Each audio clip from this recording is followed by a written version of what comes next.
Ça va commencer dans 3, 2, 1. Binge audio.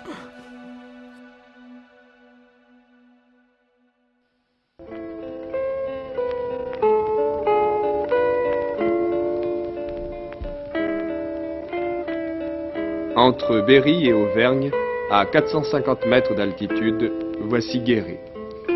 Deux collines, l'une charmante, l'autre sauvage, se répondaient de chaque côté de la ville. À l'est le Gaudy, à l'ouest le Maupuy, un plateau désert avec ses landes, ses rochers. C'est Marcel Joindeau décrivant son Guéret natal. J'ai habité en Creuse pendant 3 ans. La Creuse, c'est pile dans ce qu'on appelle en géographie la diagonale du vide, quasiment au milieu de la France, au nord du Massif central. Je me rappelle de mon arrivée comme si c'était hier, pour travailler à la radio, à France Bleu Creuse. Après le train entre Paris et la Souterraine, je prends un bus pour arriver à Guéret, la préfecture de la Creuse. C'est le printemps, il fait super beau et l'air est frais. La mairie est impressionnante. Un grand bâtiment avec des briques grises, on dirait qu'il a été posé là d'un seul bloc. Le syndicat d'initiative de Guéret a lancé un slogan bien sympathique. En Creuse, vacances heureuses. Guéret met à votre disposition ses 19 hôtels et 82 meublés.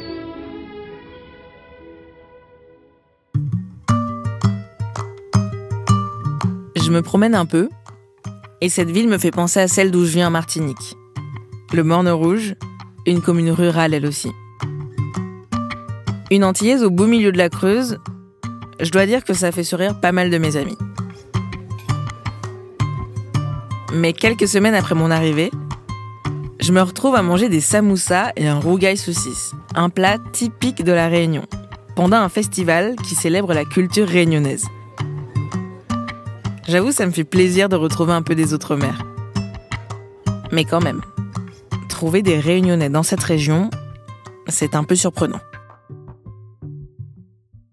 Qu'est-ce qu'ils peuvent bien faire ici ?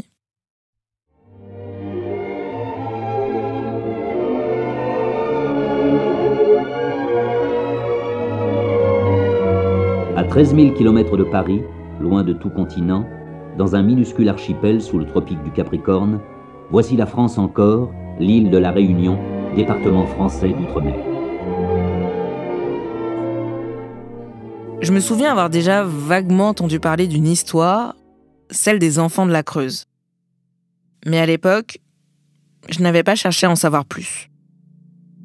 Les enfants de la Creuse. Je trouvais que ça sonnait même un peu poétique. On peut dire que je m'étais bien plantée.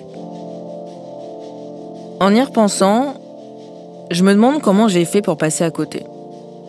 J'ai un peu honte aussi parce que cette affaire concerne les Outre-mer, et même si la Réunion et la Martinique ont leur propre histoire, j'aurais pu le savoir. J'aurais dû le savoir. Mais non. Aucun souvenir d'un article de presse ou d'un reportage. Rien. Je n'ai rien su de ces enfants. Ces enfants qui n'auraient pas dû se retrouver là. Ces différences dans les visages, il est touchant de voir combien peu elles comptent. Ces familles disparates, réunies par la France en une île lointaine, n'en font plus qu'une, qui est nôtre, et qu'il est facile à tout Français d'aimer. Alors, j'ai décidé d'enquêter.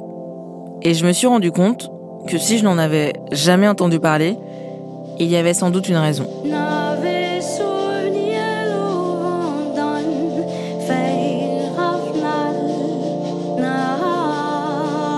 Que cette histoire avait tout du scandale étouffé. Comme s'il y avait un voile, un tabou,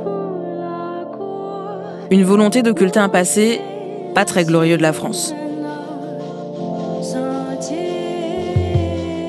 Cette histoire a été écartée de la grande histoire. On a menti aux familles, ça c'est, il faut le dire, c'est une affaire d'État. Et pourtant, elle a laissé des traces. J'ai un petit sur plusieurs générations. coin où c'est renfermé, il y a tous mes secrets. Et j'évite de trop les ressentir. Certains ont fait la paix avec ce passé trouble. Moi, j'ai besoin d'avancer et puis d'aller plus loin. d'autres n'ont jamais réussi à tourner la page. Pourquoi je me sens seule comme ça? Je me sens seule. Et puis il y a celles et ceux qui ne savent même pas que cette histoire, c'est aussi leur histoire. Oui, Christine, c'est Sarah. Super, donc je vous ouvre, c'est au 2e étage avec l'ascenseur. Hein. D'accord, 2e étage avec ascenseur. À tout à l'heure. Ce sont ceux-là qui m'ont intéressée. Ceux qui découvrent sur le tard qu'ils sont, eux aussi, enfants de la Creuse. Raconte-moi mon histoire, ma famille de la mer. Et c'est comme ça que j'ai rencontré Christine.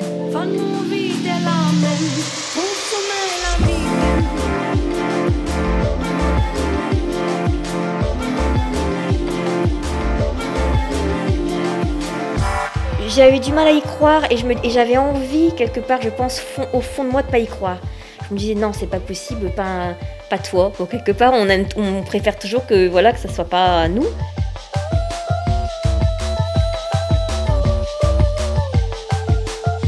L'enfant déraciné, une série de Sarah Vildeuil réalisée par Pauline Lagache et produite par Juliette Liwartowski.